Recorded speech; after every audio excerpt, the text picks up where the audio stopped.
Hi hello and welcome back to my channel மேனாஸ் life style. எல்லோரும் எப்படி இருக்கீங்க? நாங்கள் எல்லாருமே ரொம்ப நல்லாயிருக்கோம். நம்ம சேனலில் சப்ஸ்கிரைப் பண்ணியிருக்க எல்லா சப்ஸ்கிரைபர்ஸ்க்குமே என்னோட மனமார்ந்த நன்றிகள். இப்போ தான் நம்ம சேனலில் வீடியோ ஃபஸ்ட் டைம் பார்க்குறீங்கன்னா இந்த வீடியோ ஃபுல்லாக பார்த்துட்டு பிடிச்சிருந்துச்சுன்னா மட்டுமே சப்ஸ்கிரைப் பண்ணுறதுக்கு கன்சிடர் பண்ணுங்கள். டைட்டில் அண்ட் தம்ப்நெயிலில் என்ன பார்த்துருக்கீங்களோ அதுதான் வீடியோவாக இருக்க போகுது. விருப்பம் இருக்கிறவங்க மட்டும் தொடர்ந்து பாருங்கள், பிடிக்காதவங்க ஸ்கிப் பண்ணிடுங்க. ரோஸ் செடி கட் பண்ணி விட்டுருந்தோம் இல்லைங்களா, எப்படி வந்திருக்கு பாருங்கள். இன்னும் அடுத்த வாரம் நான் வீடியோ போடும்போது இன்னும் கொஞ்சம் ஹைட் வந்திருக்கும். ஒரு 2 நாள் விலாக் அப்படிங்கிற மாதிரி தான் இந்த வீடியோ இருக்கும். இது முந்தின நாள் நான் இந்தியன் ஸ்டோர் போயிருந்தேன்னு சொல்லி ஒரு வீடியோ போட்டிருந்தேன் இல்லைங்களா ஷார்ட்ஸில். அன்னைக்கு எழில்குட்டிக்கு ஹாஸ்பிட்டல் அப்பாயின்மெண்ட் இருந்தது. அதுக்காக தான் கிளம்பிகிட்ருக்கோம். நான் கிளம்பி ரெடியாக நின்றுட்டுருக்கேன். அவங்க அப்பாவும் எழில்குட்டியும் முகிலை கொண்டு போய் அவன் ஃப்ரெண்டு வீட்டில் ட்ராப் பண்ணிட்டு வராங்க. வேக்சின் போட தான் போகிறோம் அப்படிங்கிற மாதிரி தான் கிளம்புனோம். அவனுக்கு தெரியாது எழிலுக்கு எங்கே போகிறோம் அப்படிங்கிறதெல்லாம் ஐடியாவே இல்லை. மேபி அடுத்த தடவை போகிறப்ப கொஞ்சம் பெரிய பையனாயிருவான், பில்டிங்கை பார்த்தோன்னே கண்டுபிடிச்சிருவான்னு நினைக்கிறேன். ஆனால் இப்போதைக்கு அவனுக்கு ஐடியா இல்லை. கடைசிக்கு ஒரு ஃப்ளூ ஷாட்டாவது இருக்கும் அப்படிங்கிற மாதிரி தான் நாங்கள் கிளம்பி வந்திருந்தோம். அழ ஆரம்பித்தான்னா சொல்லுவாங்க இல்லையா, 8 ஊருக்கு கேட்கும்னு, அந்த மாதிரி ஆள் நம்ம எழில். அதனால் கொஞ்சம் பயத்தோடையே தான் நான் வந்தேன். ஒவ்வொரு ரூம்லேயுமே இந்த மாதிரி ஒவ்வொரு டெக்கார் பண்ணி வச்சுருப்பாங்க. குழந்தைங்கள வச்சு நம்ம வெயிட் பண்ணிகிட்ருக்கிற நேரத்தில் இதெல்லாம் பார்த்து கொஞ்சம் அவங்க டிஸ்ட்ராக்ட் ஆவாங்க இல்லையா. இன்றைக்கி எங்களுக்கு இந்த ரூம் தான். ஸ்பைடர்மேன் தீம், அதாவது அவெஞ்சர்ஸ் இருக்கிற மாதிரி ஒரு ரூம் இருக்கும். அதுக்கப்புறம் யூனிகார்ன் பேஸ்டு தீமில் ஒரு ரூம் இருக்கும். அந்த மாதிரி இன்றைக்கி இந்த ரூமு அந்த ஜங்கிள் அனிமல்ஸ் அந்த தீம். அதனால் அவன் உட்காந்து அவன் அவன் அப்பையும் ரியலைஸ் பண்ணலைங்க இது வந்து ஹாஸ்பிட்டல் அப்படின்னு அவனுக்கு அப்பையும் தோணலை. இந்த மாதிரி டைமை நல்லா யூட்டிலைஸ் பண்ணிக்கணும். ஏன்னா டாக்டர்கிட்ட நம்ம 1 to 1 பேசுகிறதுக்கு நல்ல சான்ஸு. அதனால் ஏதாவது டவுட்ஸ் எல்லாம் இருக்குது அப்படின்னா கண்டிப்பாக இந்த டைமில் கேட்டு நாங்கள் தெரிஞ்சுக்குவோம். என்ன தான் 2 குழந்தைங்களுக்கு அம்மா அப்பானாலும் டவுட்ஸ் அப்படிங்கிறது இருந்துகிட்டே தான் இருக்கும் இல்லைங்களா. எல்லாத்தையும் கேட்டு தெரிஞ்சுட்டு இன்னொரு பெரிய ரிலீஃப் என்னென்னா வேக்சின் இல்லைன்ட்டாங்க இந்த டைம். அதுவே எங்களுக்கு அப்பாடா அப்படின்னு இருந்தது. இனி அடுத்து 6 months கழித்து தான் இன்னொரு செக்கப் இருக்குது. மேபி அப்போ இருக்கும் அப்படின்னு நினைக்கிறேன். அதே மாதிரி 7 வயசில் பசங்களுக்கு கண்டிப்பாக ஒரு விசிட் மாதிரி பண்ணணும் அப்படின்னு சொன்னாங்க டாக்டர். நான் கேட்டேன், எங்கள் பெரிய பையனுக்கு வந்துட்டு இன்னும் வேக்சின் எதுவுமே இந்த ரீசெண்டாக 1 year போடவே இல்லை, அவ்வளவுதானா அப்படின்னு. அப்போ அவங்க சொன்னாங்க, இல்லை 7 years ஹெல்த் செக்கப் அப்படின்னு ஒன்று இருக்குது. நீங்கள் அப்பாயின்மெண்ட் போடும்போதே 7 year செக்கப் அப்படின்னே போடுங்க, கண்டிப்பாக வந்து விசிட் பண்ணுங்கள் அப்படின்னு சொல்லியிருந்தாங்க. அதே மாதிரி பசங்க 2 பேரையுமே இயர்லி 2 நீங்கள் டென்டிஸ்ட்டுக்கிட்ட கூட்டிகிட்டு போயிட்டு வாங்க அப்படின்னாங்க. இன்னும் எழில்குட்டியை நாங்கள் டென்டிஸ்ட்டை கூட்டிகிட்டு போனதே இல்லை. அவங்க இல்லை நெக்ஸ்ட்டு செக்கப் 6 months கழித்து வர சொல்லியிருக்காங்க இல்லையா, அப்போது ஒரு டைம் டென்டிஸ்ட்டு போயிட்டு நீங்கள் வந்துடுங்க அப்படின்னாங்க. சரி ஓகே அப்படின்னு சொல்லிட்டு வந்திருக்கோம். நல்ல வேலை அழுது ஆர்ப்பாட்டமெல்லாம் இன்றைக்கி எதுவுமே இல்லைங்கிறனால சரி இந்தியன் ஸ்டோர் போயிட்டு அப்படியே வீட்டுக்கு போயிடலாம். கொஞ்சம் திங்ஸும் அன்றைக்கி வாங்க வேண்டியது இருந்தது. அதனால் அப்படியே இந்தியன் ஸ்டோர் வந்தாச்சு. அன்றைக்கி ஷார்ட்ஸ் வீடியோ பார்த்துட்டே ஒரு சிலர் சொல்லியிருந்தீங்க, காய்கறிகள் எல்லாம் ரொம்ப பார்க்குறக்கே ஃப்ரெஷ்ஷாக இருக்குது அப்படின்னு. அது எல்லா நாளுமே இருக்காதுங்க. என்றைக்கு அந்த ஸ்டாக் பண்ணுவாங்க பாருங்கள், அப்போது ரொம்பவே நல்லாயிருக்கும். ஆனால் அது என்றைக்கு அப்படிங்கிறது நமக்கு தெரியவே தெரியாது. ஏன்னா முன்னாடியெல்லாம் செவ்வாய்க்கிழமை சாயந்தரம் வரும்போது சூப்பராக இருக்கும், வாங்கிட்டு போவேன். அதுக்கப்புறம் சரி செவ்வாய்க்கிழமையில தான் ஸ்டாக் பண்ணுறாங்க அப்படின்னு ஒவ்வொரு செவ்வாய்க்கிழமையும் வந்து பார்த்தா அதை சேஞ்ச் பண்ணிட்டாங்க. அதுக்கப்புறம் வியாழக்கிழமை நான் வந்து பார்ப்பேன், அன்றைக்கி நல்லா இருந்துச்சு அப்படின்னு அப்படி வாங்கிட்டு இருந்தோம். அதுக்கப்புறம் இப்போ திங்கக்கிழமை நாங்கள் வந்திருக்கோம், ஆனால் இன்றைக்கி ஸ்டாக் பண்ணி வச்சுருக்காங்க. எனக்கு ஒரே ஆச்சரியம், என்றைக்கு தான்ப்பா நீங்கள் ஸ்டாக் பண்ணுறீங்க அப்படின்னு. அங்கே இருக்கிறவங்களே கேட்டாலும் அது டிபெண்ட்ஸ் அப்படின்னாங்க. சரி ஓகே, நமக்கு லக் இருக்கிற அன்றைக்கி நம்ம நல்லா வாங்கிட்டு போய்க்க வேண்டியதுதான் அப்படின்னு. சேப்பங்கிழங்கு பார்க்குறக்கே ரொம்ப சூப்பராக இருந்துச்சு, அதனால் அது நிறையா வாங்கிட்டு வந்திருந்தேன். அதுக்கப்புறம் வழக்கம் போல் தாங்க கல்லுப்பு, பொடி உப்பு, இந்த வெல்லம் தீர்ந்து போயிடுச்சு வீட்டில், அது வாங்கியிருந்தேன். அதுக்கப்புறமா இந்த எஸ்டிபி மார்ட் பிராண்டோட நூடுல்ஸ் எல்லாம் நிறையா வச்சுருந்தாங்க. நான் போன தடவையே சொல்லியிருந்தேன், பாஸ்தா மட்டும்தான் இருக்குது, நூடுல்ஸை காணோம் அப்படின்னு. ஆனால் இந்த டைம் மறுபடியும் ஸ்டாக் பண்ணி வச்சுருந்தாங்க. இந்த கருப்பு கவனி அரிசி நூடுல்ஸ், மாப்பிள்ளை சம்பா அரிசி நூடுல்ஸ் எல்லாம் இருந்தது. அதனால் அது எல்லாமே வாங்கிட்டு வீட்டுக்கு வந்தாச்சு. நாங்கள் மதியத்துக்கு மேலே தான் கிளம்பி போயிருந்தோம். ஹாஸ்பிட்டல் அப்பாயின்மெண்ட் ஒரு 3 மணி அந்த ரேஞ்சில் தான் கொடுத்துருந்தாங்க. அதனால் சரி அப்படியே டீ டைம் ஆயிடுச்சு. இங்கே இந்தியன் ஸ்டோரில் எப்போவுமே இந்த குட்டி குட்டி சமோசா மாதிரி வச்சுருப்பாங்க. ஆனியன் சமோசா இருக்கும் இல்லைங்களா, ட்ரையாங்கிள் ஷேப்பில். அதுக்கப்புறம் இந்த உருளைக்கிழங்கு பட்டாணி எல்லாம் போட்டு பெரிய சமோசா ஒன்று இருக்கும். ஆனால் அது பஃப் அப்படின்னு இவங்க சொல்கிறாங்க. நம்ம பஃப்ஸ் அப்படிங்கிறது பேக்கரியில் வாங்குகிற பஃப்ஸை தான் நம்ம பஃப்ஸ்ன்னு சொல்லுவோம். இங்கே அந்த பெரிய சமோசாவை வெஜ் பஃப் அப்படின்னு தான் போட்டு வச்சுருக்காங்க. இது மண்பசந்தெல்லாம் போனோம் அப்படின்னா அந்த இந்தியன் ஸ்டோரில் நிறைய கிடைக்கும். சூடாக போட்டு வச்சுருப்பாங்க, வாங்கிட்டு வருவோம். இங்கே காந்தி பஜார்லேயுமே இது இருக்குது அப்படிங்கிறது எங்களுக்கு இன்றைக்கி தான் தெரியும். அதை பார்த்தோன்னே என் வீட்டுக்காரரு சரி கொஞ்சம் வாங்கிட்டு போகலாம் அப்படின்னு வாங்கினார். ஃபஸ்ட்டு இடிக்கல்ல நேரடியாக கவுண்டர் டாப்பில் வச்சே தட்டுறதுக்கு போயிட்டார். அதுக்கப்புறம் நான் அங்கேருந்து அப்படின்னு உடனே வேகமாக போய் அந்த மேட் எடுத்துகிட்டு வந்து போட்டு தட்டிகிட்டு இருக்காரு. இஞ்சி டீ தான் போடுறாரு. ஒன்றும் இல்லைங்க, நம்ம கவுண்டர் டாப்பும் கல், இந்த இடிக்கல்லும் ஃபுல்லாகவே கல் தான். அது மேலே வச்சு நம்ம அந்த ஃபோர்ஸ் கொடுத்து தட்டும்போது அந்த கவுண்டர் டாப்புக்கு ஏதாவது டேமேஜ் ஆகும், ஏதாவது ஸ்க்ராச்சஸ் ஆகும் அப்படிங்கிறதுக்காக தான் நான் ஒரு கீழே துணி போட்டு தட்டுங்க அப்படின்னு சொல்லுவேன். வேற ஒன்றும் இல்லை. 2-3 நாளாகவே லைட்டாக கோல்டு அவருக்கு. ஒரு டேஸ்ட்டுமே தெரியல அப்படின்னு இஞ்சி டீ தான் போட்டுக்கிட்டு இருக்காரு. அதுக்காக தான் இந்த சமோசா வாங்கிட்டு வந்ததே. காரசாரமாக ஏதாவது நான் சாப்பிட்டு பார்க்குறேன், எனக்கு ஒரு டேஸ்ட்டுமே தெரிய மாட்டேங்குது அப்படின்னு சொல்லிட்டு இருந்தார். லைட்டாக நாஞ்சி எறிகிற மாதிரி இருக்குது அப்படின்னு சொன்னாவே அன்னையிலேருந்து சளி முடிகிற வரைக்கும் வீட்டில் கண்டிப்பாக ரசம் இருந்துக்கிட்டே இருக்கும். என்ன சமைச்சாலும் ரசம் எக்ஸ்ட்ரா இருந்தே ஆகணும். ஒரு நாள் கொள்ளுப்பருப்பு ரசம், ஒரு நாள் பச்சைப்பயிர் ரசம், தூதுவளை ரசம், செலவு ரசம் அப்படிம்பாங்க. அதுக்கப்புறம் வெறும் தக்காளி ரசம், இப்படி ரசமாக வச்சிட்ருக்கிற மாதிரி தான் இருக்கும். ஒரு கட்டத்தில் எனக்கே போர் அடிச்சிடும். எப்போ வீட்டில் எல்லாருக்கும் சளி சரியாகும் அப்படிங்கிற மாதிரி ஆயிரும்.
அன்னைக்கு நாள் அப்படி தான் போச்சு எங்களுக்கு.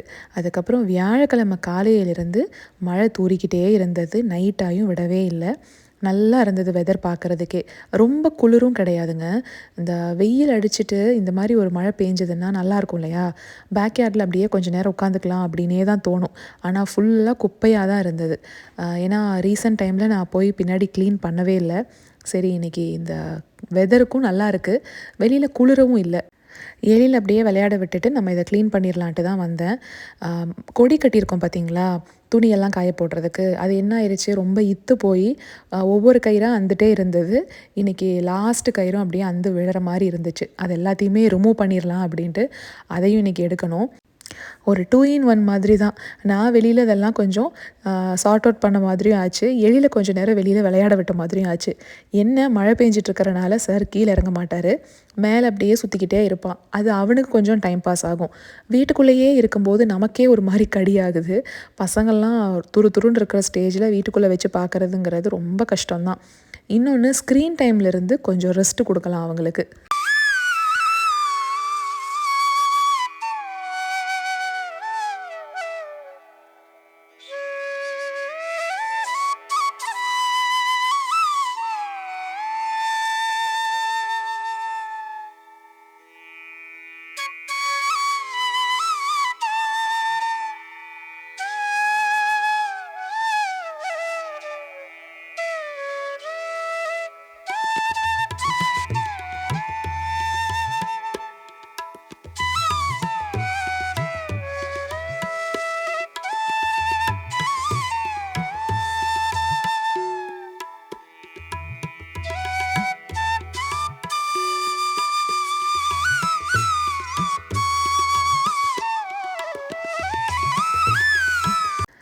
ட்ரையிங் ரேக்குன்னு தனியாக என்கிட்ட ஒன்று இருக்குது இல்லைங்களா, அந்த ஃபோல்டபிள் மாதிரி. அதுவே இங்கே கொண்டு வந்து வச்சு நிறைய துணி காய போடலாம். அதில் என்ன ஒரு மைனஸ்னால், கொஞ்சம் காற்றெல்லாம் அடிச்சதுன்னா அந்த ரேக் மொத்தமுமே கீழே விழுந்துரும். அதனால தான் வீட்டுக்குள்ளே வச்சு அது யூஸ் பண்ணிக்கிறது. நல்லா வெயில் மட்டும் அடிக்கும்போது கொண்டு வந்து வெளியில் வச்சுருவேன். காற்றெல்லாம் அடிக்கிற மாதிரி இருந்தால் அது வெளியில் வைக்க முடியாது. அதுக்காக தான் இங்கே ரோப் கட்டி விட்டுருந்தது. முன்னாடியே நிறைய வீடியோஸில் நான் சொல்லியிருக்கேன். ஆனால் இப்போ ரீசெண்ட் டைமில் என்னை ஃபாலோ பண்ணுறவங்களுக்கு தெரியாது இல்லைங்களா? அவங்க சில பேர் கேட்டிருந்தீங்க, எப்படி உங்களோட டெய்லி வியர் ட்ரெஸ்ஸஸ் எல்லாம் சுருக்கம் இல்லாமல் இருக்குது, ட்ரையர்லேயும் போடுறீங்க, ஆனால் எப்படி சுருக்கம் இல்லாமல் இருக்குதுன்னு கேட்டிருந்தீங்க. இந்த டெய்லி வேர் மாதிரி இந்த நைட் டிஷர்ட் அண்ட் பேண்ட்டுன்னு போடுறேன் பார்த்தீங்களா, அதெல்லாம் நான் ட்ரையரில் போட்டுருவேன். ஆனால் காட்டன் கலந்துருக்கு, காட்டன் ட்ரெஸ்ஸாக இருக்குது அப்படின்னா அது நான் ட்ரையரில் போடவே மாட்டேன். வாஷரில் மட்டும் போட்டுட்டு ஸ்பின் மோடு வைக்க மாட்டேன். ரொம்ப புழிஞ்சு வரும்போது என்னாகும்னா நல்லா சுருக்காயிரும். அதனால் ஸ்பின் மோடில் வைக்காமல் அந்த தண்ணி கொஞ்சம் இருக்கும் வாஷரில், அதை அப்படியே வெளியில் எடுத்து வெளியில் இங்கே கொண்டு வந்து கையில் பிழிஞ்சு காய வச்சுருவேன். இந்த மாதிரி காய வச்சு எடுக்கும்போது ரொம்பலாம் சுருக்கம் ஆகாது. நல்லா ப்ரெஸ் பண்ணி நம்ம மடித்து வச்சுட்டோம் அப்படின்னாவே போதும். ஆனால் இப்போ நான் போட்டிருக்க கவுன்லாம் பாருங்கள், full and full cotton fabric தான். இதெல்லாம் கொஞ்சம் நல்லாவே சுருக்கம் ஆகும். என்ன தான் வாஷரில் மட்டும் போட்டு ரொம்ப புழியாமல் எடுத்தாலுமே சுருக்கம் இருக்கும். அப்போ இந்த மாதிரி ட்ரெஸ் எல்லாம் லைட்டாக அயர்ன் பண்ணிக்கலாம். ஆனால் ட்ரையர்லலாம் போட்டுட்டோன்னு வைங்களேன், அது கண்ணா பின்னான்னு ஒன்றோட ஒன்று பின்னி சுருக்கம் பயங்கரமாக இருக்கும். அப்போ கண்டிப்பாக அயர்ன் பண்ணி தான் ஆகணும். அதுக்காக தான் நான் ட்ரையரில் போடுறதில்ல. வெளியில் இருக்க இந்த டேபிளை ஒரு 10-15 நாள் ஆயிடுச்சுங்க க்ளீன் பண்ணி. ஏன்னா வெளியிலேயே இருக்கு இல்லையா, அதுவும் ரீசெண்டாக நல்லா காற்று வேறு இருந்துச்சுன்னு சொல்லியிருந்தேன். எவ்வளோ அழுக்கு இருக்குன்னு மட்டும் பாருங்கள். அதுலேயும் பசங்க வெளியில் வந்து விளையாண்டுட்டு உள்ளே வரும்போது கையெல்லாம் இங்கே வச்சுட்டு தான் வருவாங்க. அதனாலேயே ஒரு வாரத்துக்கு ஒரு தடவை எப்படியும் நான் க்ளீன் பண்ணிடுவேன். இருந்தாலும் பாருங்கள், இந்த ஒரு 10 நாளாக விட்டுட்டேன் எப்படி குப்பை படிஞ்சிருக்கு அப்படின்னு. இன்னொரு கமெண்ட் வந்துகிட்டே இருக்கும் எனக்கு, என்னென்னா இந்த மஸ்கிட்டோ நெட் போட்டிருக்கீங்கள, அது எப்படி நீங்கள் ஃபுல்லாக ஓப்பன் பண்ணி வைக்கும்போது ஒரு சின்ன பட்டன் மாதிரி இருக்குங்க, அது எப்படி ஓப்பன் பண்ணி க்ளோஸ் பண்ணுறீங்கன்னு காமிங்கன்னு கேட்டுகிட்டே இருந்தாங்க. நான் ஒவ்வொரு டைமும் மறந்து போயிடுறேன். இன்றைக்கி தான் ஞாபகம் வந்து எடுத்திருக்கேன் வீடியோ பாருங்கள். இந்த சம்மரில் இந்த நெட் இல்லைன்னா ரொம்ப கஷ்டம். நம்ம ஊர் எப்படி, நம்ம ஊரில் அந்த ஈ வந்துகிட்டே இருக்கும் பாருங்கள், அதே மாதிரி சம்மர் ஃபுல்லாக ஈ தொல்லை அதிகமாக இருக்கும் இங்கே. அதுவும் சம்மரில் வர்ற ஈயெல்லாம் பார்த்திங்கன்னா நம்ம ஊரில் இருக்க ஈயை விட நல்லா பெருசாக இருக்குங்க. கிச்சன்லையே தான் சுற்றிக்கிட்டு இருக்கும். ஒரு 5 நிமிஷம் பின்னாடி போயிட்டு வரலாம் அப்படின்னு கதவை திறந்து வச்சுட்டு வந்துட்டு போகிறதுக்குள்ளே ஒரு 10 ஈ உள்ளே வந்திருக்கும். அதுக்காகவே தான் வாங்கி இது மாட்டணும். நம்ம கர்டைன்ஸ்லலாம் சைடில் இப்படி இழுத்து மாட்டுற மாதிரி இருக்கும் பாருங்கள், அதே கான்செப்ட் தான். இப்போ ட்ரையிங் ரேக்கே நான் வெளியில் எடுத்துகிட்டு போகிறேன் அப்படின்னா இந்த மாதிரி லாக் பண்ணிட்டா கொஞ்சம் ஈஸியாக இருக்கும். விட்டுட்டோன்னா அதுவே ஆட்டோமேட்டிக்காக லாக் ஆயிரும். நடுவில் ஃபுல்லாக மேக்னெட் கொடுத்துருப்பாங்க. ஸோ இதுதான் அந்த மஸ்கிட்டோ நெட்டு. நான் அமேசானில் தாங்க வாங்கினேன். இந்த பேட்டியோ செட்டு எல்லாமே அமேசான் தான். லிங்க்கு கீழே வந்து இருக்குங்க, செக் பண்ணி பார்த்துக்கோங்க வேணும்னா.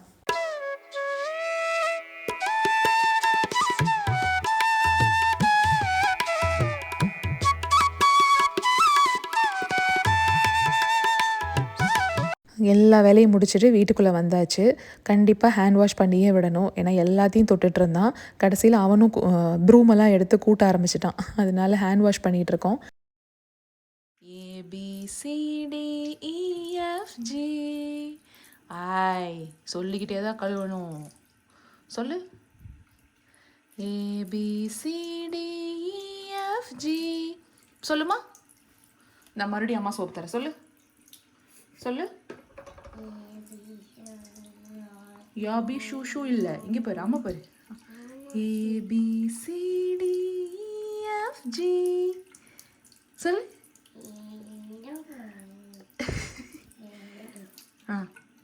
சொல்லிக்கிட்டே தான் கழுவணும்.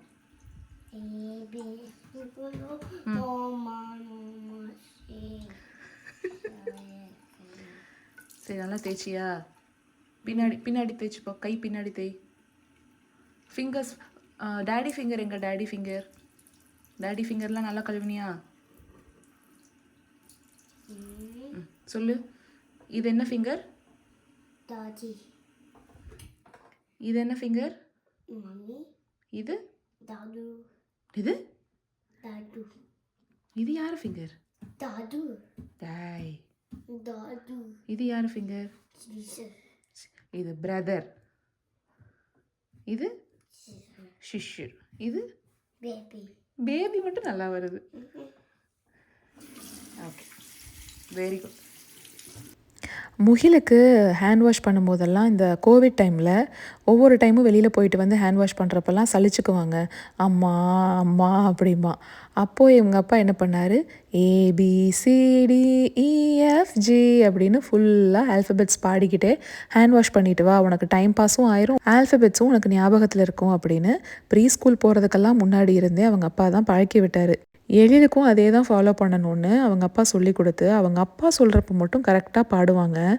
என்னை பார்த்தா மட்டும் இந்த பசங்களுக்கு எப்படி தான் இருக்குமோ, நல்லா ஏய்க்கிறாங்க என்ன. அதுலேயும் நான் பாட சொன்னப்போ ஒரு பார்வை, சைடு பார்வை பார்த்தான் பார்த்தீங்களா? யாராவது மிஸ் பண்ணியிருந்தீங்கன்னா திரும்ப கூட போய் பார்த்துட்டு வாங்க. அவன் கை கழுவும் போது அந்த பார்வையை இதே தான் பண்ணுவான். என்னை எப்படி ஏமாற்றலாம் அப்படிங்கிறதுலையே தான் பசங்க 2 பேரும் குறியாக இருக்காங்க.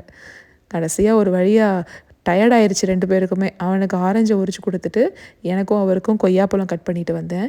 இது ஃபுல் பிங்க்கும் இல்லாமல் ஃபுல் ஒயிட்டும் இல்லாமல் 2ம் கலந்த கலவையாக இருந்தது அந்த கொய்யாப்பழம். டேஸ்ட்டு கம்மியாக தாங்க இருந்தது, ரொம்ப இனிப்பாலாம் இல்லை. காலையில் எந்திரிச்சு பிரேக்ஃபாஸ்ட் சாப்பிட்டாச்சு. சாப்பிட்டுட்டு வெளியில் போய் அதெல்லாம் க்ளீன் பண்ணிவிட்டு வந்தோமா. இப்போ ஸ்நாக் டைம், ஸ்நாக்ஸும் சாப்பிட்டாச்சு. இனி தூங்க வைக்கிறதுக்கு ஒரு 1.5 மணி நேரத்துக்கு மேலே இருக்குது. அது வரைக்கும் சாரை என்கேஜ் பண்ணணும். அதனால் இந்த கிளிப்பு நான் நேற்று துணியெல்லாம் காய போட்டுட்டு டைனிங் டேபிள்லேயே வச்சுட்டேன். அதை எடுத்து அவனாக விளையாட ஆரம்பிச்சிட்டான். நல்லதாக போச்சு அப்படின்னு டிவியெல்லாம் ஆன் பண்ணலை.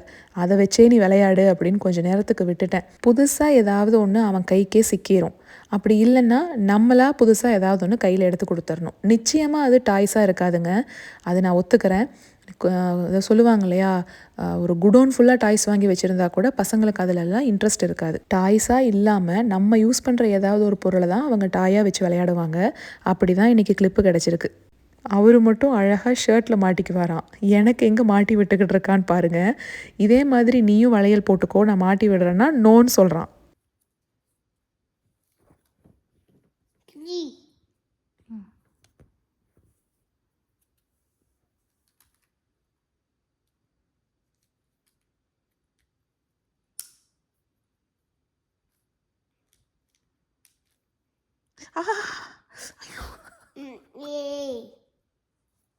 என் அம்மா கையை குத்துறடா.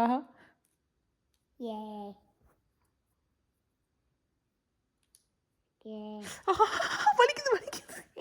அந்த பிங்க் எடு எடு, இந்த பிங்க் எடு.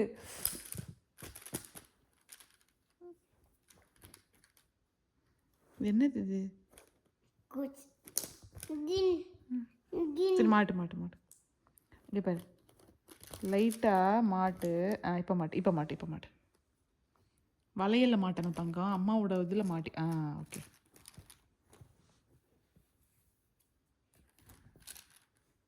சரி, அம்மா எப்படி வேலை செய்கிறது வச்சுட்டு? அம்மா எப்படிம்மா வேலை செய்கிறது? எலிலி ஏய், சரி அம்மா எப்படி வேலை செய்கிறது?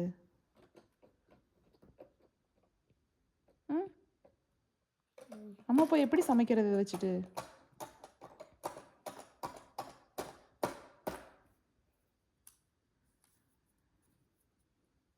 எடுத்து விடுறீங்களா?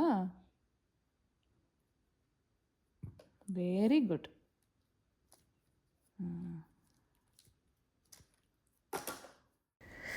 ஒரு வழியாக அவனை தூங்க வச்சுட்டு வந்து சமைக்க ஆரம்பிச்சிட்டேன். மதியம் லஞ்சுக்கு சேப்பங்கிழங்கு ஃபஸ்ட்டு எடுத்து நல்லா தண்ணியில் கழுவிடணும். நிறைய மண் இருக்கும், அதனால ஒரு 4-5 தடவை கூட கழுவிக்கோங்க. தோல் எப்படியும் நம்ம உரிக்க தான் போகிறோம், இருந்தாலும் நல்லா கழுவிக்கலாம். கழுவிட்டு தண்ணி மறுபடியும் ஃபுல்லாக பிடிச்சி கொஞ்சமாக உப்பு போட்டு நான் கொதிக்க வச்சுருவேன். ஒரு 5 to 10 மினிட்ஸ்லேயே நல்லா வெந்து வந்துடுங்க. கத்தியை நீங்கள் உள்ளே விட்டு பார்த்தீங்கன்னா ஈஸியாக உள்ளே போகும். இல்லை உங்களுக்கு டைம் இல்லைன்னா ப்ரெஷர் குக்கரில் கூட ஒரே ஒரு விசில் மட்டும் வைங்க, ரொம்ப விட்டுறாதீங்க, ரொம்ப குழஞ்சி போயிடும். அப்புறம் ரோஸ்ட்டு செய்கிறதுக்கு நமக்கு நல்லா இருக்காது. கொஞ்சம் அது ஸ்டிஃபாக இருக்கணும் அந்த கிழங்கு. அதுக்காக தான் நான் எப்போவுமே இந்த மாதிரி தண்ணியில் போட்டு கொதிக்க விட்டுருவேன். நமக்கு தெரியும் இல்லையா எந்த ஸ்டேஜில் இறக்கலாம் அப்படின்னு. குக்கரில் வைக்கிறப்ப நம்மளால் பார்க்க முடியாது. பட் நீங்கள் ஒரு விசில் விடுங்க, அதுக்கு மேலே விட வேண்டாம். இல்லைன்னா ஸ்டீம் பண்ணுறதுனாலும் அது உங்கள் சாய்ஸ் தான். இப்போ தண்ணியிலிருந்து ட்ரெயின் பண்ணிவிட்டு தோலை மட்டும் எடுத்து வச்சுருக்கேன். இங்கே ஒரு பவுடர் ரெடி பண்ணணும். 2 டேபிள் ஸ்பூன் ஃபுல்லாக காஷ்மீரி மிளகாய் தூள், 1 டீஸ்பூன் ஃபுல்லாக டேபிள் சால்ட்டு, 1 டேபிள் ஸ்பூன் ஃபுல்லாக தனியா பொடி, 2 டேபிள் ஸ்பூன் கார்ன்ஃப்ளவர். நீங்கள் இந்த கார்ன்ஃப்ளவருக்கு பதிலாக கடலை மாவு கூட சேர்த்துக்கலாம். ஏதாவது ஒன்று மட்டும் சேர்த்துக்கோங்க. எய்தர் கடலை மாவு, அப்படி இல்லைன்னா கார்ன்ஃப்ளவர் 2 ஸ்பூன் சேர்த்துக்கோங்க. நான் இன்றைக்கி கார்ன்ஃப்ளவர் தான் 2 ஸ்பூன் சேர்த்துருக்கேன். வேறு எதுவுமே தேவைப்படாது. கொஞ்சமாக மட்டும் தண்ணி தெளித்து இந்த மாதிரி மிக்ஸ் பண்ணி வேக வச்ச சேப்பங்கிழங்கு நான் கட் பண்ணியிருக்கேன் ரவுண்டாக. அதை அதில் போட்டு பெரட்டி எண்ணெயில் ஷாலோ ஃப்ரை பண்ணிக்கலாம். டீப் ஃப்ரை பண்ணுறதுனாலும் உங்கள் சாய்ஸ் தான். பட் ஷாலோ ஃப்ரை பண்ணாவே சூப்பர் கிறிஸ்பியாக கிடச்சிருங்க. சீக்கிரமாகவும் ரெடி ஆயிரும். ஏன்னா ஏற்கனவே வெந்து தான் இருக்கு இல்லைங்களா. நான் கடலெண்ணெய் தான் யூஸ் பண்ணியிருக்கேன். ஃபஸ்ட்டு சாப்பிட்றதுக்கு வாங்க வந்தார். ஸ்கூல் பிக்கப் வேறு டைம் ஆயிடுச்சு. அதனால் சும்மா ஒரு 4 பீஸ் மட்டும் போதும் அப்படின்னு வாங்கிட்டு போயிட்டார். ஆனால் சாப்பிட்டு பார்த்துட்டு ரொம்ப டேஸ்ட்டாக இருக்குதுன்னு இப்போ மறுபடியும் வருவார் பாருங்களேன் வாங்குறதுக்கு. மெயினாக ரசம் சாதம், தயிர் சாதம் இது கூடலாம் சாப்பிட்றதுக்கு செம்மையாக இருக்கும். அன்றைக்கி நான் முள்ளங்கி சாம்பாரும் பருப்பு ரசமும் தான் வச்சுருந்தேன். முள்ளங்கி சாம்பாருக்கும் இது பர்ஃபெக்டாக இருக்கும். பசங்களுமே ரொம்ப விரும்பி சாப்பிடுவாங்க. இந்த மெத்தடில் செஞ்சு பாருங்கள். நீங்கள் கடலை மாவு போட்டு செஞ்சாலுமே இதே மாதிரி டேஸ்ட்டாக தாங்க இருக்கும். டிஃப்ரென்ஸ் பெருசாக தெரியாது. இங்கே பாருங்கள், ஒரு சின்ன கிண்ணத்தில் போட்டு கொடுத்தேன். தூங்கி எந்திரிச்சு வந்து சாப்பிட்டுக்கிட்டு இருக்கான். அதை தான் தூங்கி எந்திரிச்சு வந்தான்னா நான் ஏதாவது பொரியல் செஞ்சுருப்பேன், இல்லாட்டி இந்த மாதிரி ஏதாவது ஃப்ரை பண்ணுறேன் அப்படின்னா அதை ஒரு கிண்ணத்தில் போட்டு கொடுத்துருவேன். உட்காந்து சாப்பிட்டுக்கிட்டு இருப்பான். அவங்க அப்பாவும் அங்கே லஞ்சு சாப்பிட்டு முடிச்சிடுவார். அதுக்கப்புறம் 2 பேரும் போய் ஸ்கூல்லேருந்து முகிலை பிக் பண்ணிட்டு வந்துடுவாங்க. முகில் போய் குளிச்சுட்டு வர்ற அந்த கேப்பில் அவன் கொண்டு வந்திருக்க டிஃபன் பாக்ஸ் எல்லாம் கழுவி வச்சுருவேன். ஸ்கூலுக்கு இவங்க போகிறாங்க பார்த்தீங்களா கூப்பிட்டுட்டு வர்றதுக்கு, அந்த கேப்பில் நான் உட்காந்து திருப்தியாக சாப்பிட்டு முடிச்சிடுவேன். இப்போது 2 பேரையும் உட்கார வச்சு ஊட்டி விடுறது தான் பாக்கி. முகிலுக்கு எப்படின்னா பிளேட்டில் போட்டு கொடுத்துட்டா அவனாவே கூட சாப்பிட்டுக்குவான். சாப்பிட மாட்டான்லாம் இல்லை. சாப்பாடெல்லாம் நல்லா பிசைஞ்சு சாப்பிடவும் தெரியும். ஆனாலும் எனக்கு 2 பேரையும் உட்கார வச்சு ஊட்டி விட்டுட்டோன்னா ஒரு சாட்டிஸ்ஃபேக்ஷன். அதுக்காக நான் ஊட்டி விட்டுருவேன். 2 பேருக்குமே காமனாக பிடிக்கிற மாதிரியான ஒரு கார்ட்டூன் ஏதாவது இந்த டைமில் போட்டு விட்டுருவேன். பார்த்துட்டே சாப்பிட்டு முடிச்சிடுவாங்க. சாப்பிட்டு முடித்ததுக்கப்புறமா அவங்கக்கிட்ட சொல்லலாம் மாட்டேன். அப்படியே நைஸாக ரிமோட் எடுத்து டிவி ஆஃப் பண்ணிடுவேன். சில சமயம் கண்டுக்காமல் அப்படியே விளையாட ஆரம்பிச்சிருவான் எழில். ஆனால் சில சமயம் பார்த்து நோட்டீஸ் பண்ணிவிட்டு டிவி போடுங்க அப்படின்னு கேட்டு ரகலை பண்ணுவான். பண்ணாமலாம் இருக்க மாட்டான். ஆனால் அது காதுலையே விழாத மாதிரி ஏதாவது ஒன்று பண்ண ஆரம்பிச்சிருவேன். அப்புறம் அவனும் கேட்டு பார்த்துட்டு இதோ போயிட்டான் பாருங்கள். கிளிப்பை எடுத்து மறுபடியும் இப்போ டைனிங் டேபிள் கவரில் ஒட்டிகிட்டு இருக்கான். அதுக்கப்புறம் நானாக கூப்பிட்டு இந்த மேக்னெட்டிக் ஃபோட்டோஸ் ஒட்டுவோம் இல்லைங்களா, அது எடுத்து கொடுத்தேன். அது கொஞ்சம் நேரம் வச்சு விளையாடுவான் டெய்லியும். அவங்க அண்ணன் ஃபோட்டோவை இந்த பக்கம் ஓட்டுறது, அந்த பக்கம் ஓட்டுறது அப்படின்னு அதில் கொஞ்சம் நேரம் டைம் பாஸ் ஆயிரும் அவனுக்கு. ஸோ இந்த மாதிரி தாங்க வச்சு என்கேஜ் பண்ணணும், வேறு வழி இல்லை. ஏன்னா நிறைய பேர் இப்போ ரீசெண்டாக யூஎஸ்க்கு மூவ் ஆகிருக்கோம், ரொம்ப கஷ்டமாக இருக்குக்கா, வீட்டுக்குள்ளேயே வச்சு எப்படி பார்க்குறது, ஸ்க்ரீன் டைம் ரொம்ப போயிட்டுருக்கு அப்படின்லாம் கேட்டிருந்தீங்க. ஸோ அவங்களுக்காக தான் நான் இந்த வீடியோவில் சொல்லணும் அப்படின்ட்டு இருந்தேன். பர்த்டே விஷஸ் அப்படியே சொல்லிடுறேன். அக்ஷித் பிரணவ், ஹாசினி சரவணன், சத்யபிரியா, கிஷாந்த், துளிர் ட்ரெஸ்ஸஸ் அக்கௌண்ட்லேருந்து பிரியதர்ஷினி. இவங்களுக்கு மட்டும் இல்லாமல் இந்த மாதம் பர்த்டே கொண்டாடுற எல்லாருக்குமே என்னோட மனமார்ந்த வாழ்த்துக்களை நான் சொல்லிக்கிறேன். இங்கே பாருங்கள், நான் எடுத்து வச்சுக்கிட்டு இருக்கேன் லேப்டாப். அவனோட டாய் இருக்கும் இல்லைங்களா, அதுதான் எடுத்துகிட்ருக்கான். சரி எப்படியோ எடுத்து கொஞ்சம் நேரம் மறுபடியும் ஓட்டட்டோன்னு சொல்லி நான் கொடுத்துட்டேன். ஏன்னா மணியை பார்த்தா மணி 4 தான் ஆகுது. இன்னும் கொஞ்சம் நேரத்துக்கு நம்ம ஓட்டி ஆகணும். அவங்க அண்ணன் வேறு டைக்வாண்டோ கிளாஸ்க்கு ரெடி ஆகிட்டு இருக்கான். நிறைய பேர் வீடியோ பார்த்துட்டு சொல்லுவீங்க, சின்ன பையனை மட்டும் அதிகமாக காட்டுறீங்க, முகில் அதிகமாக காட்டவே மாட்டேன்றீங்க அப்படின்னு. அவனுக்கு என்ன, நாங்கள் தனியாக போய் உட்காந்து ஏதாவது கிராஃப்ட் ஒர்க் பண்ணணும். அப்புறம் நிறைய கிளாஸஸும் போகிறான் இல்லைங்களா. மோஸ்ட்டாக வீட்டில் இருக்கிறது கம்மி தான். அவன் இருக்கிற நேரத்துலையும் என்ன பண்ணுவான்னா, அந்த ரூபிக்ஸ் க்யூப் இருக்கும் பாருங்கள், அதை சால்வ் பண்ணுறது எப்படின்னு உட்காந்து பார்த்துட்ருப்பான். அப்படி இல்லைன்னா கிராஃப்ட் ஒர்க் ஏதாவது பண்ணுறேன் அப்படின்னு சொல்லி மேலே போய் உட்காந்துக்குவான். அதனால நான் அவனை டிஸ்டர்ப் பண்ண மாட்டேன். இவன் தான் மோஸ்ட்டாக கீழே சுற்றிக்கிட்டே இருப்பான். அதனால இவன் அதிகமாக வீடியோவில் வர்றான், மற்றபடி ஒன்றுமே இல்லை. இன்னும் கொஞ்சம் நேரத்தில் இப்போயுமே அவன் கிளம்பி கிளாஸுக்கு போகணும். கையில் ஒரு ஸ்மார்ட் வாட்ச் மாதிரி நான் கட்டியிருக்கேன் பார்த்தீங்களா, அது எங்கள் 2 பேருக்குமே வாங்கினது தான் சேர்ந்து. மெயினாக எவ்வளோ ஸ்டெப்ஸ் கவர் ஆகுது, நம்மளோட ஸ்லீப் ரொட்டீன், அதுக்கப்புறம் இந்த மாதிரி விஷயங்கள் எல்லாத்தையுமே அது மானிட்டர் பண்ணும். இதில் நான் 2 விஷயம் நான் சொல்லணும்னு நினச்சேன். ஒன்று என்னென்னா, நம்மளில் ஹோம் மேக்கர்ஸ் நிறைய பேர் என்ன நினைக்கிறோம், வீட்டில் நம்ம நிறைய வேலை செஞ்சுட்டே தானே இருக்கோம், அப்புறம் தனியாக எதுக்கு ஃபிசிக்கல் ஆக்டிவிட்டி அப்படின்னு நினைக்கிறோம். காலையில் 6 மணிலேருந்து நடக்க ஆரம்பித்து இப்போ வரைக்கும் எனக்கு இவ்வளவு தான் கவர் ஆகிருக்கு. ஆனால் 6Kக்கு மேலே போகணுங்க, அதுவே கம்மின்னு சொல்கிறாங்க. இப்போ இவ்வளோ தான் கவர் ஆகிருக்கு எனக்கு. இத்தனைக்கும் இன்றைக்கி நான் வீடியோ எடுத்துக்கிட்டே வேறு இருந்தேன். நான் கேமரா தூக்கி அங்கே வைக்கிறேன், இங்கே வைக்கிறேன். ஸோ நடக்கிறது நிறையா இருந்துமே எனக்கு இவ்வளோ தான் கவர் ஆகிருக்கு. இப்போ என் ஹஸ்பண்ட் உட்காந்தே வேலை பார்க்குற மாதிரி தான். ஆனாலும் அவர் மீட்டிங் அட்டென்ட் பண்ணும்போது நடந்துக்கிட்டு இருப்பார். முடிஞ்ச வரைக்கும் அவரும் நிறையா நடக்கிறதுக்கு ட்ரை பண்ணுவார். இப்போது எனக்கும் அவருக்குமே ஒரு போட்டி இருக்கும். இப்போ கொஞ்ச நேரத்தில் எங்கள் வாட்சை நான் காமிக்கிறேன் பாருங்கள். அவர் வந்து என்னை விட கம்மியாக வந்திருக்கா, நான் அவரை விட அதிகமாக வந்திருக்கா அப்படின்னு நாங்கள் பார்த்துக்குவோம். ஸோ நீங்கள் நினைக்கிறீங்க ஃபிசிக்கல் ஆக்டிவிட்டி நம்ம பண்ணிட்டு தான் இருக்கோம் அப்படின்னு. நம்ம வேலை செய்கிறோம், வேலை செய்யாமல் இல்லை. ஆனால் அதெல்லாம் நம்ம உடம்புக்கு பத்தாது, தனியாக நம்ம ஏதாவது பண்ணணும் அப்படின்னு நான் சொல்கிறேன். அதனால தான் இது இல்லாமல் நாங்கள் வாக்கிங் பேடில் நடந்துக்கிறது, அப்படி இல்லைன்னா கம்யூனிட்டியை சுற்றி அப்படியே வெளியில் போய் வாக்கிங் போயிட்டு வர்றது எல்லாமே. அப்படி பண்ணும்போது எக்ஸ்ட்ரா 3K ஸ்டெப்ஸ் கவர் ஆகும். இது இல்லாமல் காலையில் ஒரு 20லேருந்து 30 நிமிஷம் உடம்புக்கு ஏதாவது சின்ன எக்ஸசைஸ் பண்ணிக்கிறதுமே நல்லது. அந்த 2வது விஷயம் என்ன தெரியுங்களா? கொஞ்ச நாளைக்கு முன்னாடி ஒரு கமெண்ட் வந்தது. நீ பெருசாக வீட்டில் பார்த்தா வேலை செய்கிற மாதிரியே தெரியல, சும்மா இங்கிட்டும் அங்கிட்டும் நடந்துக்கிட்டு தான் இருக்க அப்படின்னாங்க. அப்படி எனக்கு இவ்வளோ ஸ்டெப்ஸ் தான் கவர் ஆகுதுன்னா நான் இன்னும் எவ்வளோ நடக்க வேண்டியது இருக்குதுன்னு பார்த்துக்கோங்க. சரிங்க, இந்த விலாக் பிடிச்சிருந்தா மட்டும் ஒரு லைக் கொடுங்க. நம்ம அடுத்த வாரம் வேறு ஒரு விலாகில் பார்க்கலாங்களா? அன்டில் தென் டாட்டா, பபாய்.